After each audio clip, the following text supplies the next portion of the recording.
Prepare to be wowed. Nishta is here too. Hi, Nishta. Hi, Satish. How are you? Good. I wanted to introduce you to Payal and to Nitin. Hi, Nishta. Hi, Payal. Hi, Nitin. Hi, Nishta. So Nitin works with a lot of the schools, and they have this program that they're doing, which is called the Wong Movement for a lot of the UN Sustainable Development Goals. Did I say it correctly now, Nitin? Absolutely, absolutely. Okay. So one of them, of course, is on gender, and that is the one that Sipping Thoughts is kind of very proactive about. So that's very interesting, Nitin. So you're associated with some schools, chain of schools? Yes, we are actually trying to onboard every school out there. So even if our you see program is today, we have what, 5 different school students participating? We've had students four, from I think. Yeah, 4, two, yeah. two, We've had two of the from students 15. from one school, but yeah, otherwise 4. Oh, interesting. So you're working on SDG 5 specifically. All the SDGs, no, not just SDG 5, but there are a few SDGs that we are deeply focusing on, but we are focused on accelerating sustainability as such in the world. Okay, okay. So it's very exciting. And Nishta, I loved your book, and I'm liking the stuff that you're doing. And Payal, my God, she's a champion of this. So I'll just tell the students, she was one of the ones that has been fighting to get the mothers, and has that been one? So please correct me, that the child can use the mother's last name. So, you know. I have nothing to do with that. That was fought by my son at the Delhi High Court.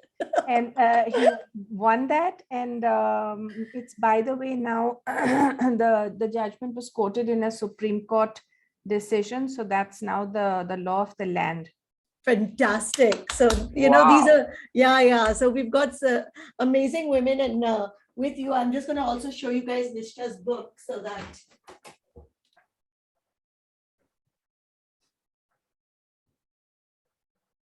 Hi, Nishta ma'am. Rohit this side. Yeah.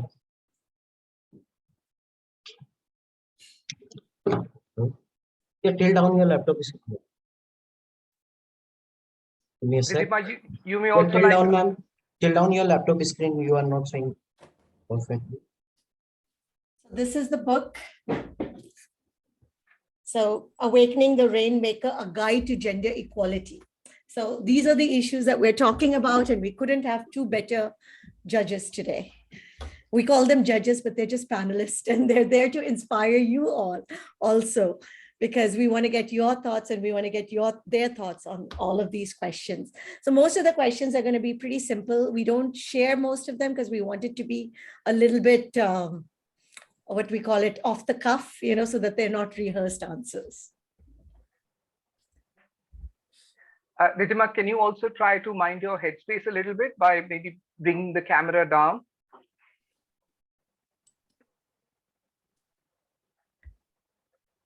Yeah, hers is also very high. Anushka, your headspace is a little too high now, a little bit lower. No, you need to now give it's more going space on the higher. top. You need to give More space space at the top. This much space at the top. There we go. Perfect. Right. Perfect. Janvi, can you tilt your mobile and make it landscape rather than portrait? Yeah, that's better. And give some space at the top. Yes. Nishta, can we, perfect. Nishta, also you need a little bit more headspace. Perfect. Well, 3 more minutes to go, guys. We'll be opening the room in another minute.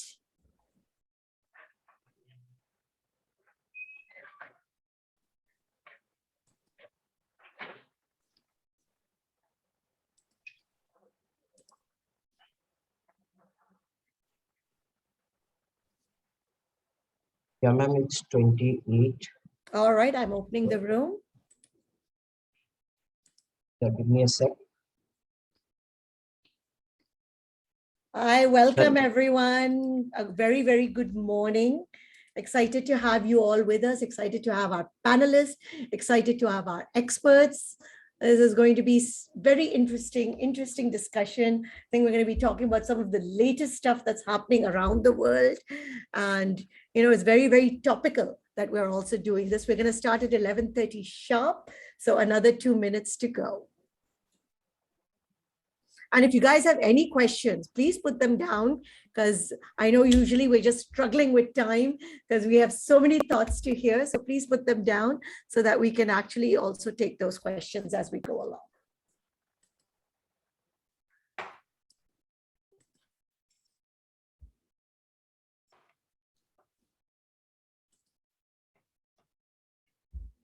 Another minute and we'll get started.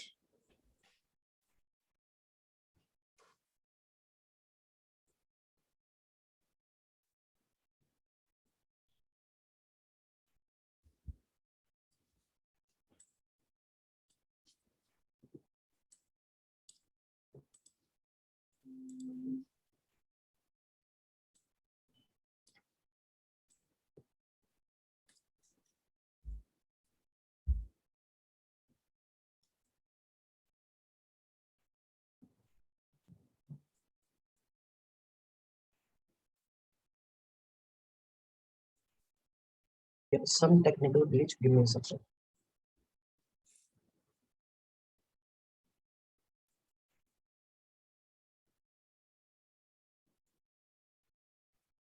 Rohit, just give us the go ahead and we'll get started. Some glitch now. Give me a second. Just another sec, guys. We're just waiting to go live. Awesome. So a very, very good morning and a very warm welcome. We're excited today to talk about motherhood. For a woman, it's really hard. We have so many roles, and also these roles are changing. They're all amazing, but also we want to be perfect. And it's the beginning of thinking about who is it and what is a woman, what is motherhood, what is a role. So Sipping Thoughts, in partnership with Orient Square, we are presenting Woman 2030, which is panel discussions with Gen Z. We wanted to really understand what are the thoughts of the next generation, and also how are they different from ours. So it's a 4-part series that we're doing in April and May 2022. And today we're focused on the theme of motherhood. How will the woman of 2030 be as a mother, her rights and her choices? This is a burning topic as we see what is going on around the world. On center stage is the topic of Roe versus Wade, in which legal rights are being challenged. Just this week, a grandmother sued her son and daughter-in-law for not wanting to have kids. Then we have the question of surrogacy, adoption, and whether or not who determines our choice to be a mother. Let's delve into many of these questions and get their views of our judges and of Gen Z. I'd like to now introduce Nitin Dhawan, who's the founder of Orient Square, to share his vision about this beautiful project. Thank you so much, Sukirti. So at Orient Square, we are promoting the WONG movement. WONG stands for Voice of the New Generation. And the objective of the WONG movement is to accelerate the adoption of sustainability by the global community. So we are promoting all aspects of sustainable development goal. And the way we go about doing this is by building a deeper understanding and awareness about global social issues amongst the new generation, and then giving them a platform and producing platforms where they can try and influence the society with their understanding. And this is one such platform for us. So today's theme, motherhood, is actually the most challenging theme for us, because there are just too many stakeholders, there are too many diverse views. We look forward to a great session today. And today, Wongsters will also be covering the event through live tweeting. And Wongsters are requested to watch out for instructions on their groups. Starting now, there will be a contest every 7 minutes. And the best tweeter will be awarded with an Amazon gift certificate. Thank you. Over to Sukirti. Awesome, Nitin. So excited. So today the moderation is being done by myself. We've got Payal Chawla, who's the renowned founder of Just Contract Us, an all-woman law service firm, and Nishta Anand, who's a seasoned professional and author of the bestseller, Awakening the Rainmaker. With the both of them, we're going to gain an understanding of what does it mean to think about motherhood, especially as we are talking about 2030. We're also going to be choosing 2 students from this round to go to our final round, which is on May 28th, in which the topic will be all-encompassing, which is Woman in 2030. A little bit more about Payal, because I'm going to throw the first question to her. She's been named one of the thinkers to watch out for by Forbes India. She served at the Judicial Commission headed by the Honorable Justice Usha Mehra in the Nirbhaya rape tragedy, and her life and work were captured in the form of a short biopic by Tapasya Productions, which has won accolades at many different film festivals, even though she says her son has done it, but she was also one of the first ones that made sure that now it is all over India that the child can take the mother's last name. So a very warm welcome, Payal. We're very excited to have you with us. And I'm going to throw the first question to you. So, and this is the question that possibly everybody asks. Let's talk about the motherhood penalty. How real is it? And how does it affect not only our career choices, but also our desire to be a mother? Thank you, Sukirti, and thank you for that very kind introduction. But well, motherhood can be a penalty. I don't see it that way. But the way I'd like to look at motherhood is responsibility. And responsibility, when you use the word responsibility, it carries with it choice. So in order to be a responsible and happy mother, that choice has to be yours when you want to become a mother. And all of the recent debates, and remember we're in 2022, today the issue of our own bodily autonomy at so many levels is being called into question. Like you rightly mentioned, Roe v. Wade is at the heels of being overturned. We have a split verdict from the Delhi High Court right now on marital rape. The other case that you pointed out about, in-laws suing their daughter-in-law and son for wanting to be grandparents. So at the end of the day, look, in order for a mother to be a responsible mother and to bring up children that be able to exercise choices in the world, you must first have that right to exercise a choice, whether you want to be a mother or not. Very well said. And I think this question of choice, and we'll keep coming back to that. I'm going to come to Nishta. She's a best-selling author. She's written Awakening the Rainmaker. She's a TEDx speaker, and she's a LinkedIn top voice.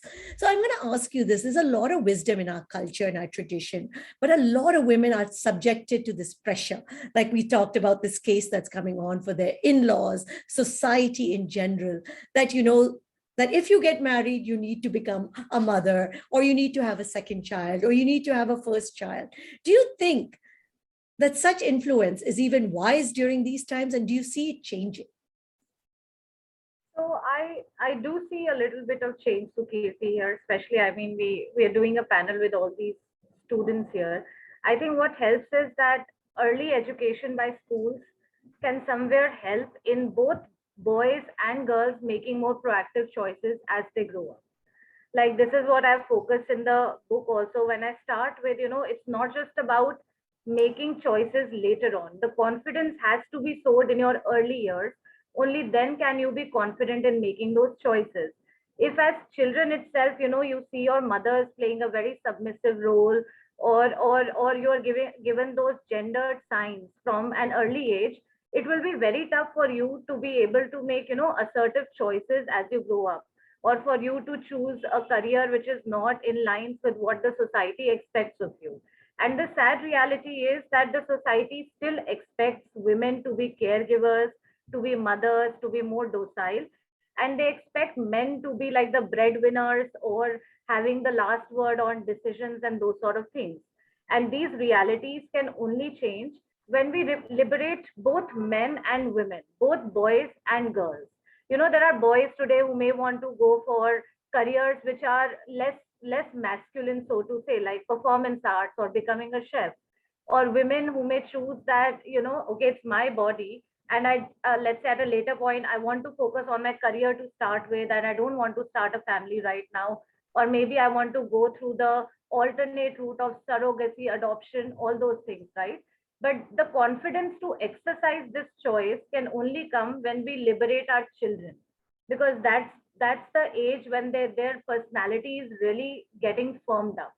So it's very important that as parents, as teachers, as responsible citizens like this, doing this panel discussion, for instance, or having your teachers to, talk about these things, or as students just being part, reading those sort of material that can really shape your personality and your thinking, so that it gives you the confidence to make that informed choice. So that's very important. Very nice. This informed choice. And I'm going to ask you one last question, both of you, before I move on to the students. So I am in, all these mothers groups, and I've been in two schools. And I will say these are school groups, and I still called it a mother group because it seems that 90% of the people, when we talk about, are still mothers that are joining these groups. So when we think about the roles and the responsibility, and specifically when we say motherhood, we don't talk so much about fatherhood. What is your view on this? Both of you, I'd like to hear from Payal first and Nishta, and then we'll go on to the students. Yeah, so like Nishta rightly said, I think there's an unreal burden, Sukirti, on women, because not only, of course, the womb is ours, so we are nurturing the initial, by the very fact that a woman feeds her child, it's just assumed that every other responsibility goes to the mother, and then lifelong. There is and you know that I have spoken on your platform about, the problem of the tetrad, what I call the tetrad hex, when it's coming at you from 4 directions. So there is an unreal burden, and the difficulty is that it's the same fathers who want no responsibility for bringing up children in the day-to-day aspect of it, are the ones wanting to decide how body autonomy for a woman has to be dealt with. So they're the ones that are talking today about pro-choice versus, woman's right to her own body. But there is an unreal burden on women, and therefore you are only going to find mothers on your on the various groups. And the fatherhood is still, that it's not to say that men aren't involved enough, but it's a choice. Even women that are working today, do we have the luxury to say that we are going to only be part-time mothers? Men have that luxury, we just simply don't. Very true, very true. Your thoughts, Nishta? So I totally resonate with what Payal said, especially the last statement that, fathers have that luxury, and women, even when they're working professionals, they just can't afford that luxury. It's assumed that they will learn how to multitask. Now, getting back to what you said, Sukirti, so my kid also just started pre-nursery, and I experienced that firsthand, that when I reached, a WhatsApp group was created, and the school authorities were the ones who only added the mothers, despite they having the numbers of fathers as well. And I think this is where that proactiveness needs to come in. Unless we question the status quo, things will not correct. People just assume कि चलता आ रहा है तो चलता रहेगा. So I was the one who pointed it out that, okay, you have my husband's number as well. He's a parent too. Like I often say this, it creates two, it takes two to create a baby, and it takes two to raise a baby. So as a spouse, like again, going either way, and because the caregiving responsibilities are disproportionately on a mother, so I'll start with the mothers. It's to the mothers or the women first need to question the status quo. Like beyond the biology of it, once the child is out, you're right that the feeding responsibility is fine, because when the child is in that breastfeeding stage, only I can do that. But the other aspects of bringing up a child need to be shared equally. The woman has just, shot out a baby out of her body. Rest of it you can do, like changing diapers, taking part in all the other things, and be part of that caregiving responsibilities from day one. And if the man is not doing it, you need to be assertive enough to command that from your family, from your spouse. Unless you ask for it, you wouldn't get it. So be assertive and start questioning things around you. That's one. And another important thing is, at least when it comes to the corporate scheme of things, many organizations are realizing it. Now they call it parental leave. There is paternity leave for men also, which ranges from, uh, 6 weeks to 12 weeks, like full blown 6 months, are also given by some organizations. So if your spouse is part of such an organization, make sure that he's availing that leave. Because unless you break the caregiving model from day one, you will get stuck in it for lifelong. So start making those changes. You sort of need to be the change you want to see in the world and set that example for parents around you. So start questioning those things. Nicely said. And so now we're going to talk to the change makers. These are the next generation, and let's hear this view. So Lavanya, the first question to you. He's a 12th grader from Bhavan Vidyalaya in Panchkula, and he's someone who's passionate about equality, music, and philosophy. So Lavanya, your question is, if your wife doesn't want to become a mother, but you and also your parents really want a child, what will be your recourse? Now, this situation will most likely not occur because I would reason it out before entering into a legal agreement with my partner. But on the off chance it does occur, I would not consider my parents saying this matter because it's much too personal.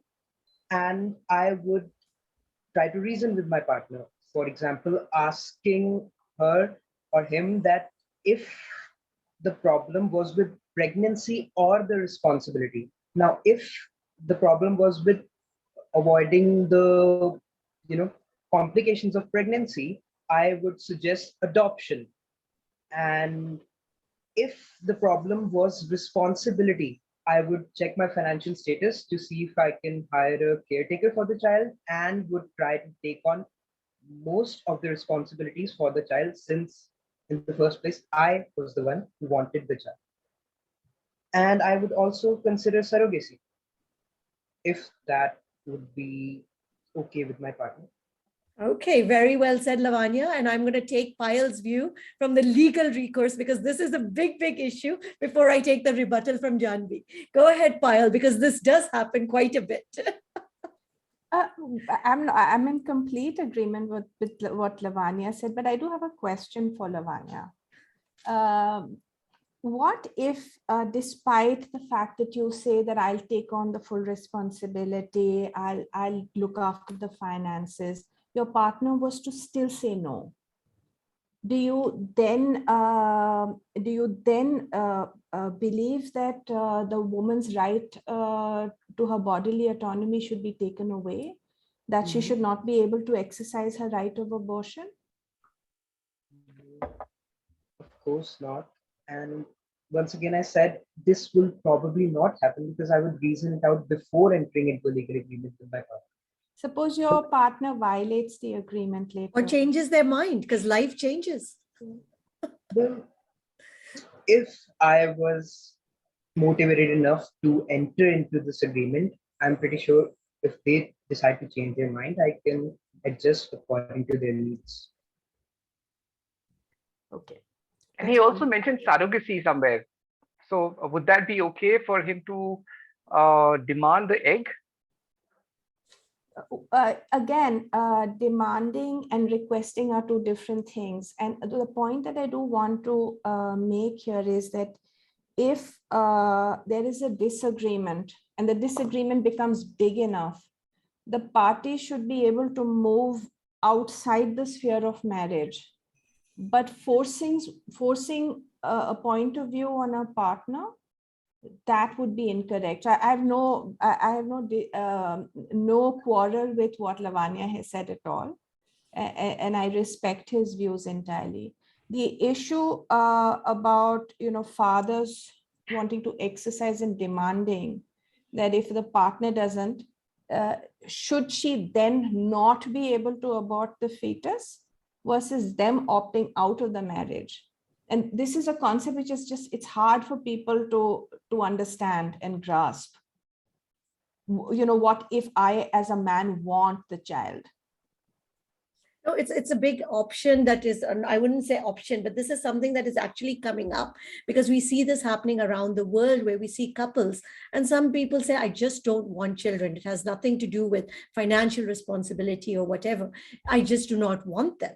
And so what is then the legal stature of the woman in this case? Because some men are saying, well, you know what, I actually want to keep the child. But we'll take Janvi's rebuttal and then come back. Janvi, would love to hear from you on this. Right.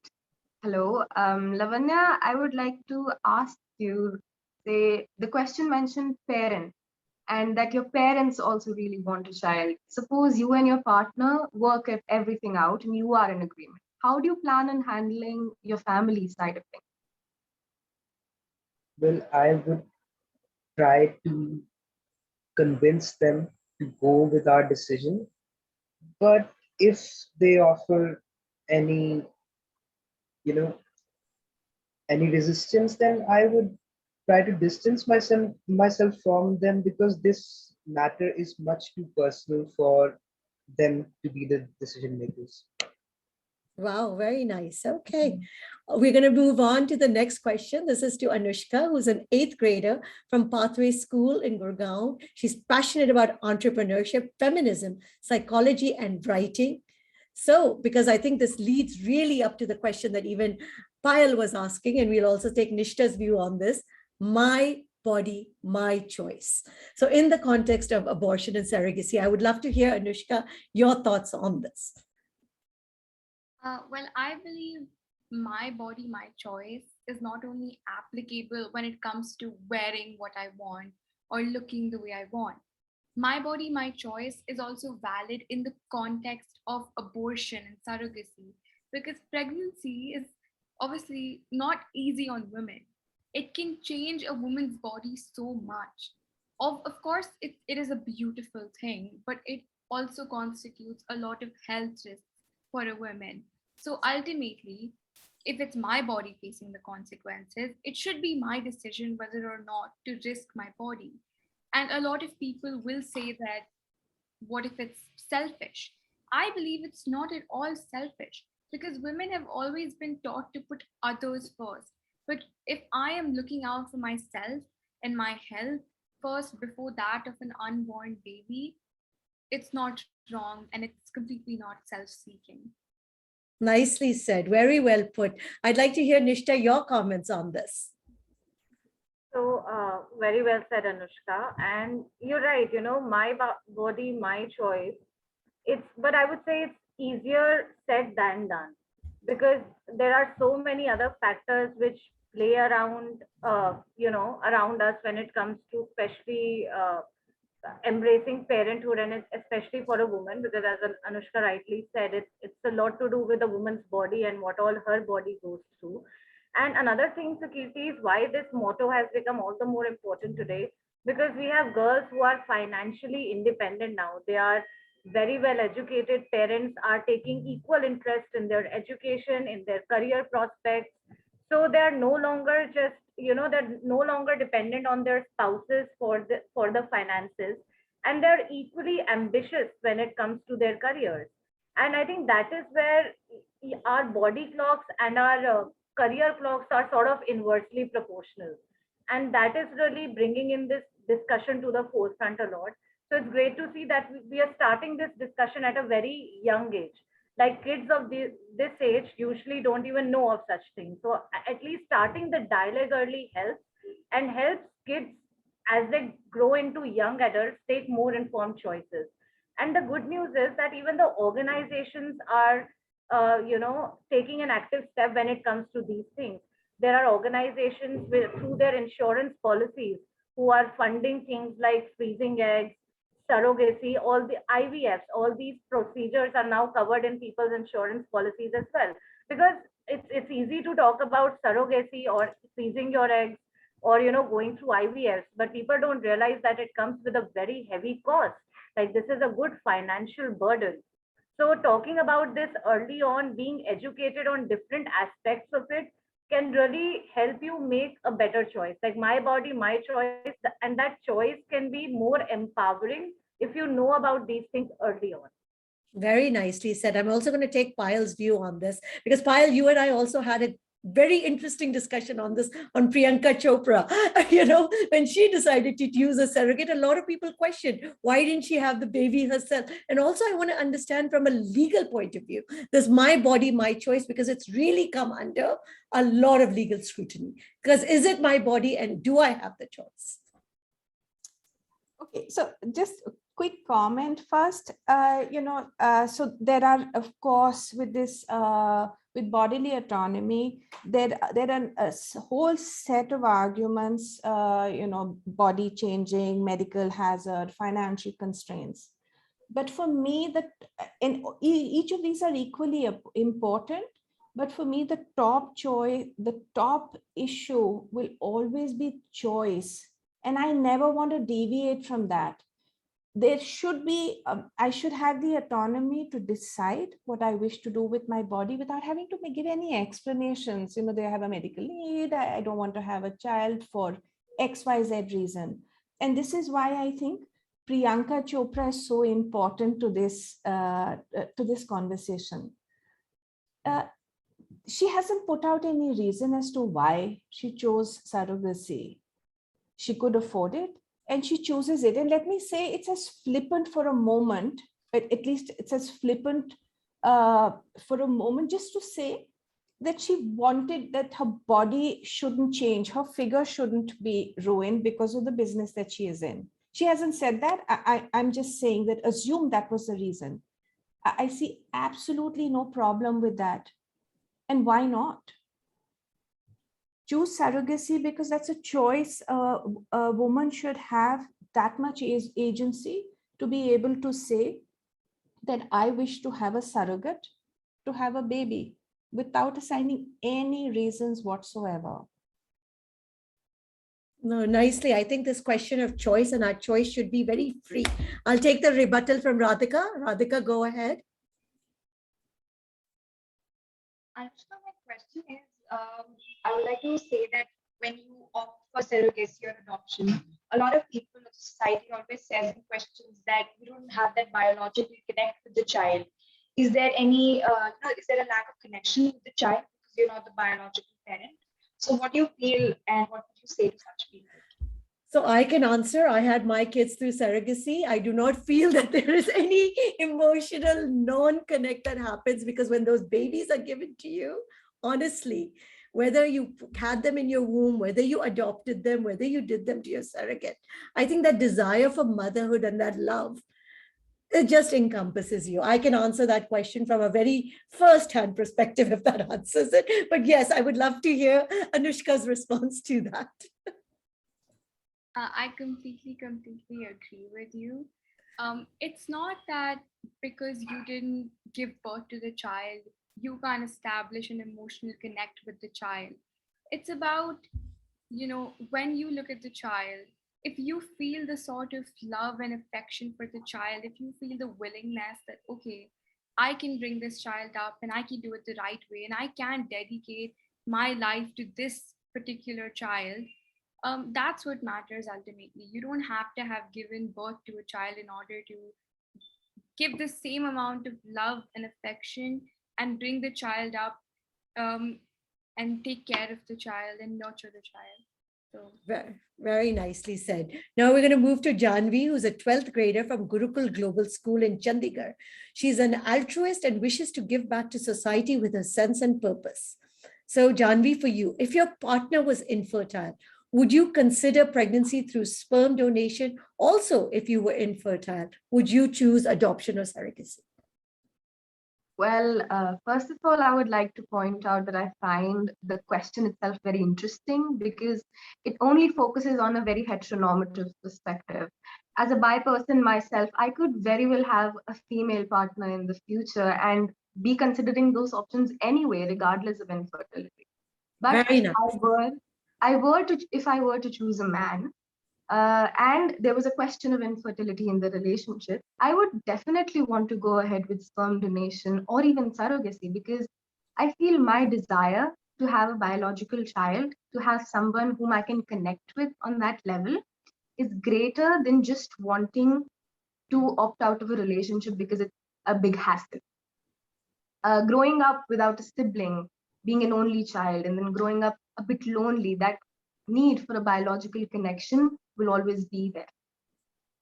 I'd also like to point out that's excellently said, because we want to also now cover the gender spectrum, because this is an issue that has been raised and it is continuously being raised because single mothers, people that may not form into the man-woman relationship, what about their rights to motherhood?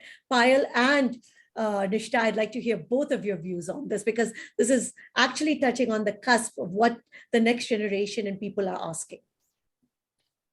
So Kirti, I think parenthood, Yes. because I'd like to use a gender neutral term. Yes. And also, just to pick up from the last question, there's an assumption first that biological parents somehow make for better parents. And just to clarify, surrogacy has a biological connect because the egg and the sperm are fused. It's just in outer, you have an outer body in a sense that is used to carry the child. But that in and of itself, there's an assumption that fathers can't be as good parents as mothers, or an adoptive parent cannot be as good a parent as a biological parent, and that's just plain wrong.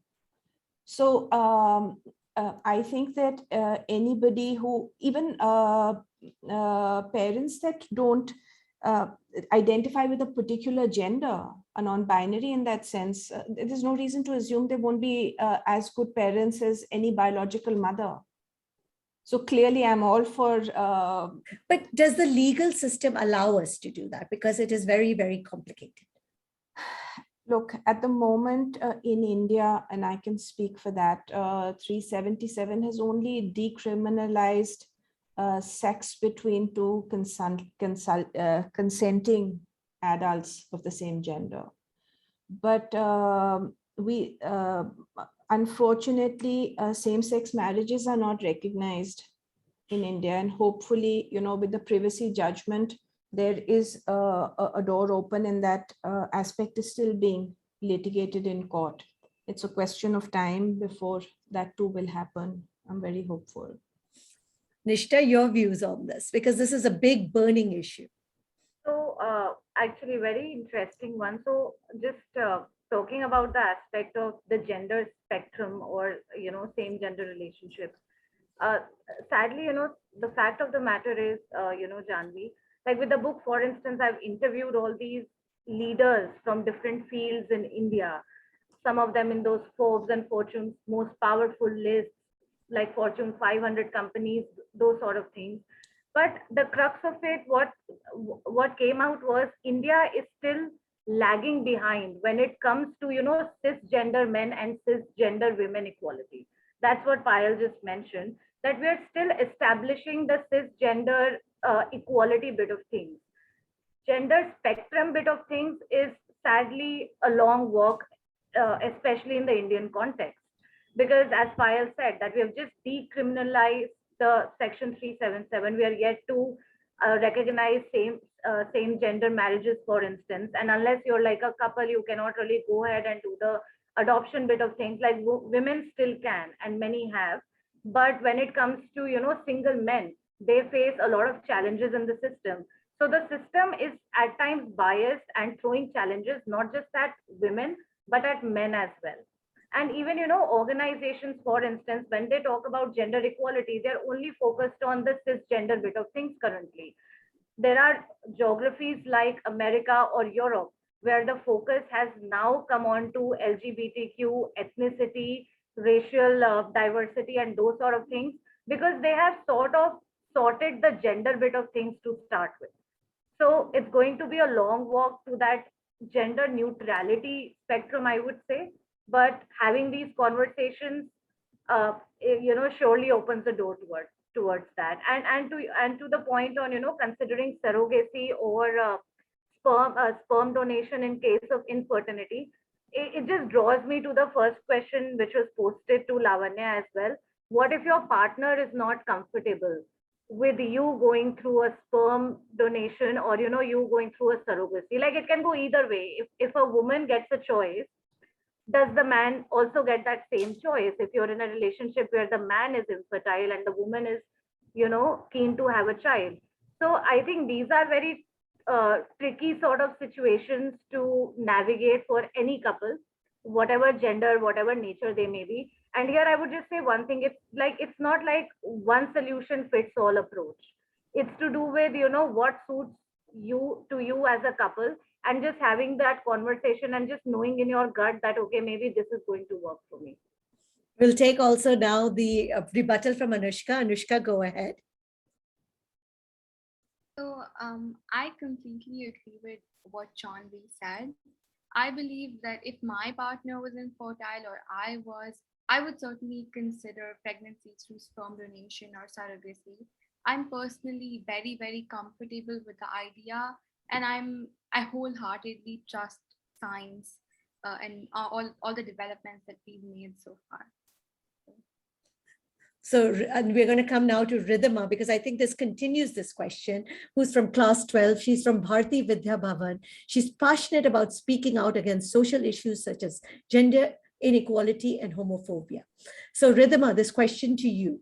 If you were in an unhappy marriage and you had children, they could be young children, preteen, would you avoid considering separation to give your child a more secure and emotionally stronger future? Because a lot of marriages stay together because we feel that that is better for the child. So this question is specifically put towards the context of what do we think is that perfect parenting scenario? Yes, ma'am. This question made me think quite a lot, because as the vocal feminist child in the family, I thought I would be this super decisive person who would be like, yeah, I leave them. But I've seen unhappy marriages and there are a lot of variables that we have to weigh, right? So we can't just make a decision just based on a single thought. So personally, if we are assuming that this marriage is unhappy and not abusive, I would go for a co-parenting style in which me and my partner's spouse legally separate. However, we can live in the same house or even in different houses, but we would both be actively participating in the life of the child. That way, the child gets to see the healthy relationship between their parents, and nobody is unhappy in this scenario. So. Fantastic. Nishta, your comments, and then we'll take Payal's. Nishta? All right, we'll take Payal's first. I wholeheartedly agree with what Ridhima has said. And, Sukiti, when I have spoken about this whole concept of partly married. Yes, so, I want you to talk about that, because I think that is what maybe the future.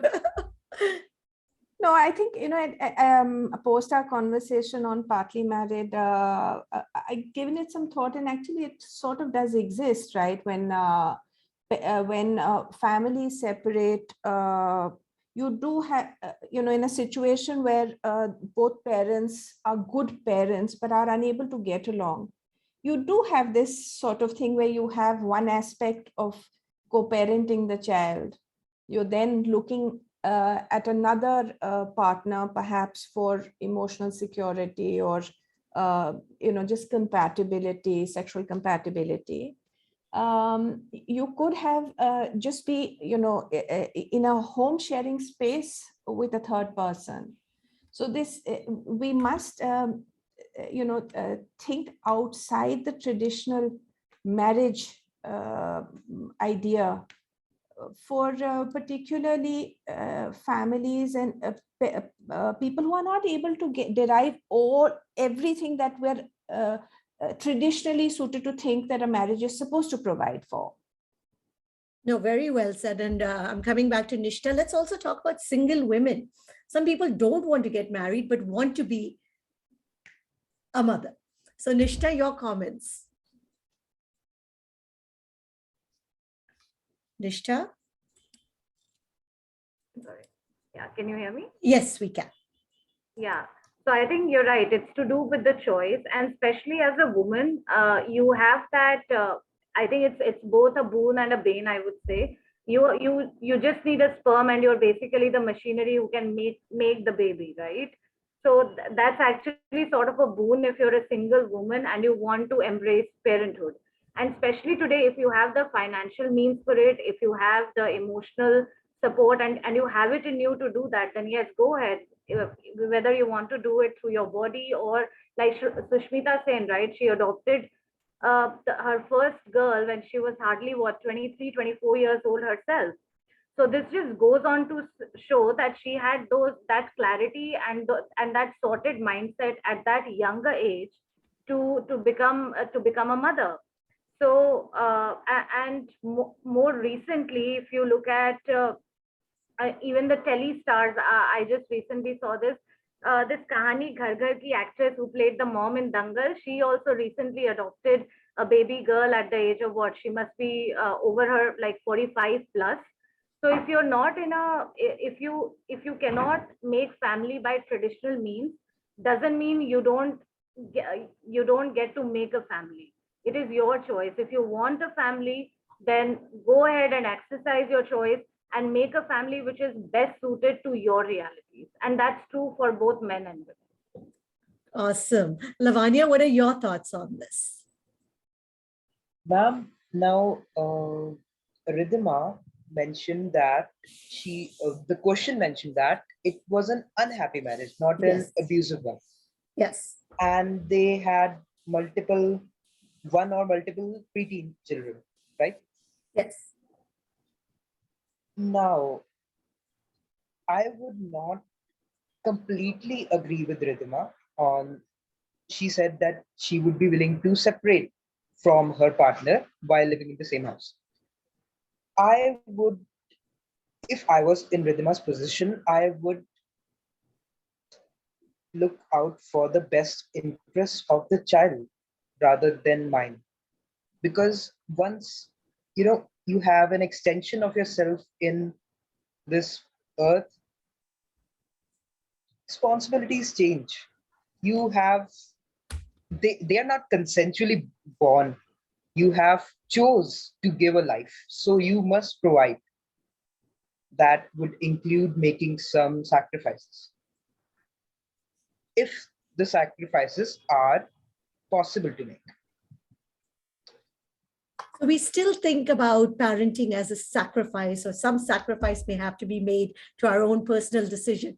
Want to hear from you, Ridhima. What are your thoughts on what Lavanya has said? Yes, ma'am. Ma'am, as I mentioned, I've seen unhappy marriages. And the thing is that regular and high conflict tension, right? Like if a child sees regular conflicts between their parents, that is as bad for them as separation could possibly be. It could actually be worse because that affects very negatively the mental health of the child. So in case of extreme high tension conflicts and all, I completely believe that separation is the best option. And plus, now women are financially stable. We have financial independence. So I do not see how separation is a bad thing, or how parenthood is supposed to be a sacrifice. Because in the scenario I mentioned, personally, I believe everybody is happy now. There is no compromise because there was no need for compromise in the first place. So Fantastic, fantastic. We're going to move on to Radhika. Radhika is a homeschool 10th grader who loves artwork and is an avid reader. And I think this is a fantastic question, because this is something that we are very conflicted with, because we're all being told that you need to have a career, you need to work, you need to do this, you need to have children. But if you knew someone who was to leave her career and chose and wanted to be a full-time mom, do you believe it happened? And most people will say because of societal pressure, or because she personally found it that she wanted that experience to be fulfilling. Radhika, I'd like to hear your view. Wonderful question. I completely agree that a lot has been said about this question. So can I take that the woman in this question is me and I'm in 2030? Okay. So when I'm in a time where we as a woman, I as a woman am empowered enough, I'm opinionated enough, and I'm aware enough about my choices, about my decisions. So when I choose to be at home, to be with my child, it's my decision, and I have chosen to do so because I feel that parenting to me is a full-time job. I want to experience that motherhood full-time, and I want to be with my child, and it's my decision. There is no societal pressure. There is no way a societal, society can tell me that, no, you have to be at home or you have to go at work. It is my decision because I make my own choices. So it's completely my decision that I want to be a mother, a full-time mother. I want to experience life with my child. Payal, I'd like to hear your thoughts because this is one of the ones that constantly happens, this judgment question. And forget the judgment, but the fact that this is also a very difficult choice for women to make. The answers in choice, Sukete, so long as this decision is being made without any societal pressure, as Radhika correctly said, and it's genuinely being made out of the autonomy that a woman has, sure, there's nothing wrong with being a full-time mom. I just, the only thing I'd like to add is that as a society, we have to start thinking about homemakers and how to compensate them. Yes. And to really, because I think a lot of people now feel, and I because I work with a lot of women, that, oh, I am just a homemaker. It is the most important possibly role that we are doing. I'd like to hear from you, Nishta, because it's not just a homemaker. It's a very important role. So that's very important, Sukirti. And as Radhika and Payal both mentioned, as long as the choice is yours, because there's a flip side to it. At times, what happens is once the women, now that we are also equally educated, we start off our careers so well, we tend to put that pressure on ourselves that what if I'm so educated, I can't let my degree go to waste, or I have earned so far and I want to remain financially independent, so I'm going to work, I'm going to do it all. So you put that pressure of being the one off on you. So I think even that needs to be off. And if you choose to be a full-time mother, a full-time homemaker, do that, as long as the choice is yours. And we have had so many people who have successfully done it. Like when I spoke with Reba Chako, she's among the best corporate lawyers our country has to offer. She's among the 13, who's who of legal topmost lawyers in Asia today. And she said, when I had my son, I took a choice to take a break. And I didn't question myself too much. I didn't think, oh, my peers are going to outperform me, because I knew that at that point in time, I wanted to take a break. And when she wanted to enter back into the corporate system, she again did it on her own terms. Like, now that my kid is at a certain age, I want to get back to it. She did it on her own terms. So whether you want to take a break, whether you're going to just pause your career for an elongated period of time, just make an informed choice and just, listen to yourself rather than to people around you. So I think that's the most important bit when it comes to embracing parenthood and choices. Make your own choices, know what suits you the best. I'm loving it because we're already changing from motherhood to parenthood as the term, as I watch this discussion progress. The rebuttal from you, Ridhima. And I like it. I think we should start using the word parenthood. Because, here, same with the father. If maybe the father wants to take a break after that legally stipulated 6 months of maternity leave, what if the mother wants to go back to doing her, like full-blown career, and the father maybe just decides to take a step back? So it needs to be that discussion. Now, we have kids here. Most of you would have seen the Big Bang Theory, right? So what Bernadette and Howard Wolowitz did in that, like, because she was earning more, she enjoyed her work more, she decided to get back to her job, while the father decided to take a step back for the kids. So that's also very important, normalizing break for fathers or for your partner in that equation. Very well. Ridhima? Yes, ma'am. Ma'am, first of all, I would like to make clear that during this decision, there is no way I am judging the woman, because if it's her choice, then all power to her. But I do believe that at some level, societal pressure works on a micro scale, right? So even if we believe that our decision is completely ours, it's completely our decision, there is always the off chance that it has been influenced by the society's norms in the past, because systems like patriarchy and all, these take a lot of time to completely go away. Even now, there are some elements in households that do support patriarchy. So yeah, I would be a little worried about the decision, but yeah. No, nicely. You're right. I mean, it will take time to change our mindset. Now, the last question, and you all can answer only in one sentence. Yeah. And so this is going to be kind of like a rapid fire. I'm going to cut you off if it goes over more than one sentence. So the question is, what would you like to see motherhood be in 2030? And we'll start with you, Lavanya. Go. Ma'am, motherhood should not be actually motherhood, it should be parenthood. Very good. Anushka? Parenthood should be accepting and should be judgmental free for me. Ridhima? Parenthood should be a consensual decision. Very good. Janvi?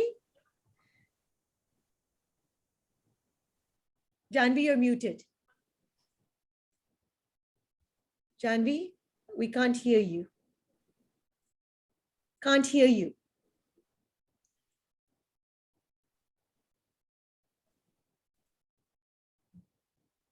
No.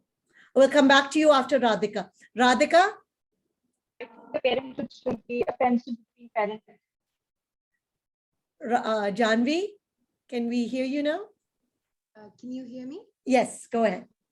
Parenthood in 2030 should be a choice, not an obligation. Wow, I love it. I love the fact that, you know, when we're even going through this discussion, and I see after this 1 hour, we've all started using the words choice, parenthood. Payal, you in one sentence, what should motherhood be in 2030? And I'm still using motherhood because that's the question. It upholds individual agency, autonomy, and, you know, looks to bring up children that are respectful of individual rights of every single individual in society. Nishta? Yeah, I think I would just say motherhood, parenthood, fatherhood is equal to pro-choice and no judgment. That's all. Nicely said. Nitin, over to you, because I think you have some startling facts to share also from the survey that we did of all the students. Yes. I'm just going to showcase the results of the survey. Very interesting insights have come about. So there was this question on, do you think a stay-at-home mother is better than a working mother for the upbringing of a child? And very interesting views. 40% of the respondents, and we're talking about 100+ respondents here, they said. And please note that this survey was done only on Gen Zers, that 40% Yes. said this. Depends on the living situation of the family. And 27%, that's the next one, said no, Western countries rarely have stay-at-home moms and children are more self-reliant. So, you know, people support children to be self-reliant as well. To the next question, which is But go Indian back, parents. Nitin, I think you one also answer very interesting. 18% said one parent should be constantly present in the early years, most likely the mother. Right. Yes. So to the question of Indian parents, especially mothers, often prioritize their children over their career, social lives, hobbies, and interests. Do you think that's a good thing to do? So here, interestingly, 43% of the Gen Z still think no, a balance should be struck and mother should be helped in rearing her child as well as maintaining her individuality. And about 40%, another 40% would say it should absolutely be the mother's call without any guilt over the choice made. And that's also what was reflecting in the discussions today. To the question if certain studies indicate that children of absent mothers turn out to be unsocial or delinquent, what's your opinion on this? And overwhelming response, 65% of them said the studies placing the entire responsibility of mother is completely unjust. The family and society needs to share this failure. So they say that it takes a village to raise a child. And since mothers infuse the feeling of love in a child, if a childhood is deprived of that, one can imagine such kind of failures. So there are a significant percentage, which is 21% of them feel that you know, children must not be deprived of a mother's love and care. Another very interesting question: should abortions be allowed? Yes, but depending on the reason for this step. But that's very, very concerning because that reason, and I think that is the question. Whenever you ask for a reason, it always questions choice. Right. And the balance, everybody says it's a matter of personal choice. It should be allowed. But still 45% want a reason why. 45. Yes. So there were also some questions. These were objective type questions in the survey. We had a subjective question which said, do you think becoming a mother is essential part of womanhood? Majority of the responses surprisingly said it was negative. And great number of them believe that the essence of womanhood lies in reproducing and rearing a child. So, so it was a very interesting response. But the caveat was that choice should be respected, which is what we hear today. And the last one change that people would like to see, and most of them talked about how changes need to be brought about in the workplace, particularly about leave, flexible working, and all the support that you can get at the workplace. And then many of them also, the trends of women giving up their careers, the guilt of not devoting adequate time to the child needs to change, is what they said. And also that the father should be taking up equal responsibility. Right. But some of these survey results actually also tell us that things possibly are not changing as fast as we would like them to. And it gives us actually some kind of a view into the lens of what are the thoughts of Gen Z. Absolutely. So we are seeing some aspects which are sharply changing, and some of them are not changing as much. But there's something deeper to be explored in the areas that are not changing. Why it's not changing and why is it the same? So we'd like to continue the exploration. So before we announce the winners, I'd like to take your closing thoughts, Payal, and then Nishta. I think that I do want to make a statement about the survey that's done. It's a bit confusing, though. You're talking about choice on the one hand, and yet a whole lot of supporters on abortion seeking reasons from women.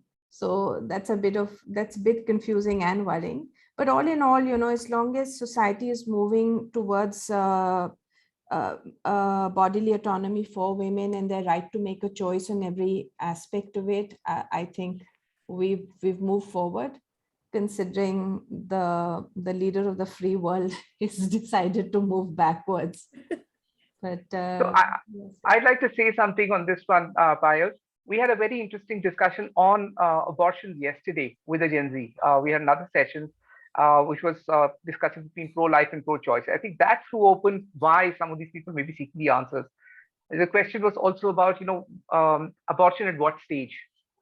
Is it, pre 20 weeks? Is it post 20 weeks? So I think Let me just clarify that for you. I think Roe v. Wade talks about the standard 24 weeks. But the question here now in Dobbs versus State of Mississippi, it's 15 weeks. So that's just 3 weeks over, what is it? Barely, how many months is that? I mean, a woman wouldn't even about 3.5. know. So, may not even in certain instances know that. Right. So, and they're really leaving it, the choice today would be left to states to rule on how you want abortion to be dealt with. So it's not an issue of the gestation or the trimester argument at all. Yeah, but the interestingly, the discussion yesterday also threw open this viewpoint that do mothers own the fetus, when it may have a possibility of an independent life, life even outside of the womb, which has been proven to happen after 21 weeks. So I think some of that question of being able to abort after 21 weeks, without a reason, may also be justified. No, but that's a standard across the world. I mean, even in India, you have a certain cutoff period. It's the entire issue is in the first trimester.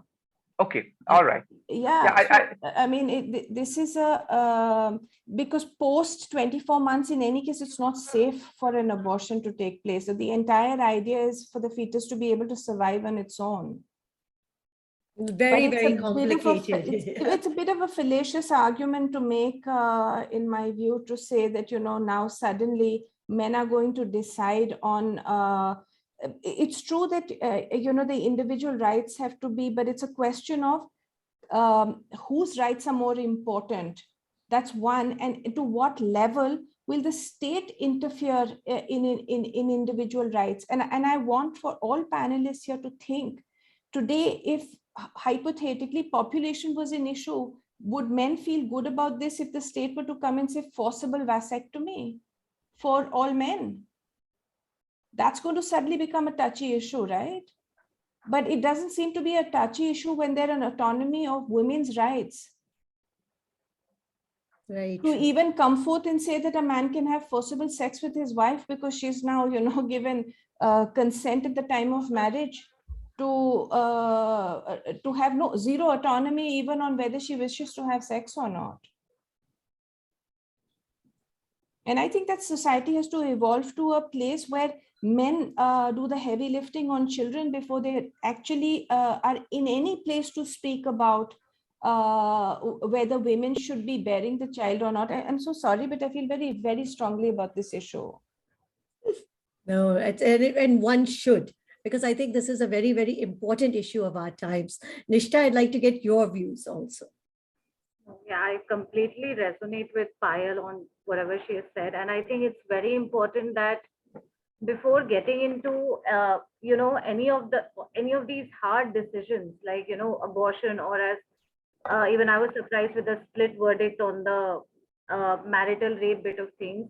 All I'm saying is, especially for the Gen Z, you are at an age when, it's to do with what is the probability of you having to make these choices later on. So being, let's say, very well read up, just researching things, talking, reading, finding role models, like we talked about Priyanka Chopra going for surrogacy without any reason, or Sushmita Sen adopting kids that early on, or, Tabu choosing not to marry, not to have a family, and still being so happy about it, right? Otherwise, you usually have this picture in front of you, okay, happiness for a woman is equal to marital bliss plus motherhood, or a Sania Mirza, when Rajdeep Sardesai in one of the interviews asked her after winning a Wimbledon, so when are you going to like settle down? It's like her answer was so powerful, saying, it doesn't matter that we are number one in the world or whatever Wimbledons we may win, but we are not happy and we are not settled until we are mothers. So all I'm saying is that the choices bit of things, like very practically telling you guys, based on all these interviews of, the women that I interviewed for the book or interacted, it's like easy said that done. When you're in that situation, and like as Payal mentioned, the judiciary at the end of the day is a little gray on all these matters currently. And let's be honest that it doesn't seem very pro woman currently, right? It's still, the jury is out there, things are very gray. So it all boils down to how well informed you are before putting yourself in any of these situations. Then of course life will have its own way with things. But as an individual, I think it would really help to be just being well read about things, just reading about role models, life stories, and then just making smart choices at the end of the day. And if you're well read, be rest assured you'll be able to make a strong argument in your support, whatever it may be. So that helps. I'm all pro for just being well read and being smart about these things to start with at a very young age. I think Very that goes along. nice. So Nitin, are we ready to announce the winner? So I mean, I think for me, like I said, my big takeaways, switching the word to parenthood, talking about choice, reading a lot. But I want to hear from Nitin. Who have we selected? So it was a very difficult one today. I think all the answers were, very well thought out, or they were coming from an area of concern and understanding. So it was really hard. But we've managed to pick our top two. So it's Ridhima and it's Janvi. Congratulations, Ridhima. Congratulations, Janvi. Thank you, everyone. All of you were fantastic. So, I mean, I must say it has opened my eyes. Thank you, Payal. Thank you, Nishta. Thank you, Nitin, for an absolutely enlightening morning. And I think I also have a lot to think about. So with that, I wish everyone a great day. Thank you. Thank you Thank you so for very having much. us. Thank you.